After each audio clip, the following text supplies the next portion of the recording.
Hello, this is Dr. Grande. Today I will analyze the case of Jonathan Rinderknecht. First I'll look at the background of this case, move to the timeline of the crime, then offer my analysis. Jonathan Rinderknecht was born in November 1995 and lived in Los Angeles, California. He went by the name John. His mother Jennifer was from Florida and his father Sean was from France. They were Baptist missionaries and moved around quite a bit when John was young. He spent a lot of time in France and spoke French. Eventually, John ended up in Southern California. In November 2022, he moved into an apartment on Sycamore Avenue in Hollywood, California. He had a girlfriend at this time, but that relationship ended in 2023. Now moving to the timeline of the crime. On January 1, 2025, there was a fire in Los Angeles, California, specifically in Pacific Palisades. It was referred to as the Lockman Fire, and it destroyed about 9 acres. The fire department believed they extinguished this fire, but they were incorrect. It was still burning underground. The authorities believe that heavy winds on January 7 caused this underground fire to surface, which resulted in a massive fire called the Palisades Fire. This fire killed 12 people, destroyed over 6,800 structures, caused $150 billion in damage, and burned 23,000 acres. Based on evidence collected by investigators, including cell phone data and an interview with John, here is what they say happened. These are only allegations. On December 31, 2024, John was working as a driver for Uber. 2 passengers had taken separate trips with John between 10:15 p.m. and 11:15 p.m. They said he appeared to be angry and agitated. At 11:28 p.m., John used his phone to access a music video on YouTube by a French rapper called Josem. The title of the song, which is in French, translates to a joint, a tea. It is about despair and bitterness. In the previous 4 days, John had listened to the same song 9 times and watched the music video 3 times. In the music video, the artist can be seen lighting things on fire.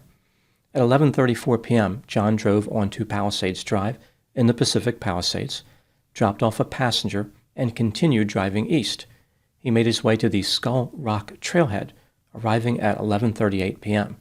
John was very familiar with this area, having once lived just 1 block away from the trailhead. He tried contacting a former friend on Facebook, but was not successful. This former friend lived in the same nearby house where John had once lived. John walked up the trail to where it intersected with another trail and took this trail to a clearing on the top of the hill. The clearing is sometimes referred to as Hidden Buddha. At 11:47 p.m., John recorded 2 videos on his cell phone. No fire could be seen in these videos. 7 minutes later, at 11:54 p.m., he listened to the same French song he had listened to earlier. A camera positioned 4.7 miles away, which was operated by the University of California, captured a fire at 12:12 a.m., now on January 1, 2025. This was the beginning of the Lockman Fire. 30 seconds later, John tried to call 911, but the call did not go through. He tried 3 more times unsuccessfully within the next 1 minute and 9 seconds. As John made his way down the hill, he attempted unsuccessfully to call 911 several more times. At 12:17 a.m., he was finally able to get through and reported the fire. By this time, a local resident had already made a report. John accessed ChatGPT on his phone and asked the question, "Are you at fault if a fire is lit because of your cigarettes?" At 12:20 a.m., he climbed into his vehicle and drove away. Fire engines driving east on Palisades Drive passed John as he was driving west. He turned his vehicle around and followed the fire engines to the Lockman Fire. He told investigators that he approached the firefighters and offered to help them fight the fire. John walked up the same trail and took 4 videos of the fire and the firefighting effort. The firefighters believed they extinguished the fire. However, as I mentioned, they were incorrect. Allegedly, the Lockman Fire later led to the Palisades Fire. In May 2025, John moved to Melbourne, Florida, to live with his sister and brother-in-law. The police were called on September 19 after John allegedly engaged in an argument with his sister and threatened to burn the house down. He was not arrested. The police were called again 6 days later, this time by John's father, who was visiting from France. His father had become concerned after finding a gun in John's room. No arrest was made based on this report either. On October 8, 2025, 29-year-old Jonathan Rinderknecht was arrested and charged with destruction of property by means of fire in connection with the Lockman and Palisades fires. At the time of his arrest, he had a loaded magazine for a pistol chambered in .380 ACP in his possession. He told the authorities the pistol was in a gun safe, but they found it inside a stuffed animal. John was denied bond after the judge had concerns about his mental health, unsteady income, and complicated relationship with his family. He is facing a minimum of 5 years in prison if convicted and a maximum of 20 years. Now moving to my analysis. Presumably, Jonathan Rinderknecht maintains his innocence. There are a few different defense strategies available to him. For example, he could argue that his mental health problems prevented him from knowing right from wrong. He did not start the Lockman fire, or he started it by accident. He did start the Lockman fire intentionally, but that fire didn't cause the Palisades fire. Or he started the Lockman fire, and it was the cause of the Palisades fire, but the firefighters should have completely extinguished the Lockman fire. This way, John would only be responsible for the Lockman fire, not the Palisades fire. The federal government will undoubtedly challenge any of these defense strategies, arguing that the evidence points to maliciousness. John deliberately set the Lockman fire, and this was definitely the cause of the Palisades fire. This brings me to the question, is John guilty? Let's take a look at the evidence, both for and against the idea that he is guilty, starting with the inculpatory factors. 6 months before the Lockman fire, John typed a message in ChatGPT, which demonstrated a fascination with fire. John wrote, quote, "A dystopian painting divided into distinct parts that blend together seamlessly. On the far left, there is a burning forest. Next to it, a crowd of people is running away from the fire, leading to the middle. In the middle, hundreds of thousands of people in poverty are trying to get past a gigantic gate with a big dollar sign on it. On the other side of the gate and the entire wall is a conglomerate of the richest people. They are chilling, watching the world burn down and watching the people struggle. They are laughing, enjoying themselves, and dancing. The scene is detailed and impactful, highlighting the stark contrast and the direct connection between the different parts of the world."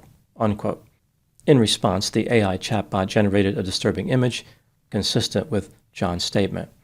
2 months before the fire, in a conversation with ChatGPT, John wrote, quote, "I literally burnt the Bible I had. It felt so amazing. I felt liberated." Unquote. This reinforces the idea that John was fascinated with fire. On the night of the fire, John appeared to be angry and agitated. A passenger who was in John's Uber called John a nut job, saying, quote, "He kept going on about not finding girls and how horrible Trump was." Unquote. The passenger said that John seemed to be talking to himself for the most part. In the time leading up to the fire, John repeatedly watched a music video featuring a person setting fires. In videos John recorded right before the fire started, no fire was visible. GPS data from John's phone placed him within 30 to 40 feet of the origin of the Lockman fire. There is no evidence that anyone else was in the area that night, and John told the authorities he did not see anyone. John took a barbecue-style lighter with him on the trail. Most people who smoke cigarettes do not use this type of lighter to light them. After the fire, John made a 3-minute screen recording on his phone of him attempting to call 911 several times. He falsely claimed to investigators that he discovered the fire after he left the Hidden Buddha clearing and walked down much of the trail to his vehicle. John allegedly told a witness that he had been at a house party when he first saw the fire. This claim was not true. He asked ChatGPT about his liability if his cigarette started the fire, but the investigation into the Lockman fire excluded smoking as a source of the ignition. The authorities also excluded other sources, including fireworks, lightning, power lines, and sunlight refraction. John returned to the scene of the fire, watched it, and video recorded it. This is a common behavior observed with arsonists. Investigators claim that the Lockman fire caused the Palisades fire due to an underground fire, which remained undetected. Now moving to the exculpatory factors. Arson investigation has a poor track record when it comes to scientific rigor. In this way, it's a lot like blood spatter analysis and bite mark impression analysis. It's difficult to believe that investigators really know the cause of the Palisades fire. Out of all of the possible causes, they are certain that it was this mysterious underground fire left over from the Lockman fire, the same fire the firefighters failed to extinguish because they didn't see it. How could they possibly be so certain that there wasn't another cause for the Palisades fire?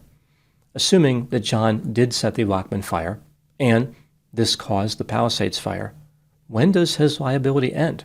Firefighters had plenty of time and resources to extinguish the Lockman fire. During the time when they should have been putting it out, John was not able to intervene. It was out of his hands at that point. It wasn't his fault that they failed to do their job.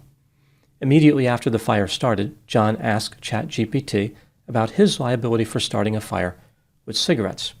The government argues that he was trying to make his crime seem like an accident. But what if he was telling the truth? Many residents of the Pacific Palisades are suing the city of Los Angeles for failing to manage the fire. This includes a poor preparation.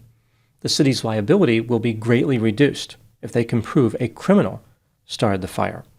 Arguably, the city needs this to be an arson case, whether it was or not. It seems a little too convenient that they have now found a suspect. When considering all the evidence in this case, do I believe that Jonathan Rinderknecht is guilty? In my opinion, he is guilty beyond a reasonable doubt of setting the Lockman fire, but I am not convinced beyond a reasonable doubt that he is guilty of setting the Palisades fire. What do I think happened in this case? This is just a theory, my opinion. Jonathan Rinderknecht was fascinated with a variety of topics, including climate change, veganism, anti-conservative ideology, and fire. Some of his beliefs may have been connected to his mental health symptoms. John set the Lockman fire for entertainment purposes. He wanted to watch it burn and to watch firefighters battle the blaze. After this fire was extinguished, the Palisades fire ignited and caused widespread destruction. Society was desperate to hold someone accountable. When investigators learned that John set the Lockman fire, they found a way to connect it to the Palisades fire, so he could be guilty of both fires. It's not clear if the Lockman fire really caused the Palisades fire, but either way, they believe it did. If John goes to trial, it will undoubtedly be a theatrical contest featuring a curious juxtaposition of nonsensical attitudes. On the one side is John's intense love of fire, a primal fascination that can consume the mind and obliterate reason. On the other side is the government's love of pseudoscience, the belief that intuition and certainty can substitute for evidence and expertise. Each side reflects a distorted conviction, and both will be on full display. Both sides claim mastery over forces they do not fully understand. In the end, the jury may not just be weighing guilt or innocence, but deciding which delusion burned hotter. Those are my thoughts on the case of Jonathan Rinderknecht. Thank you so much for watching. I'll talk to you soon.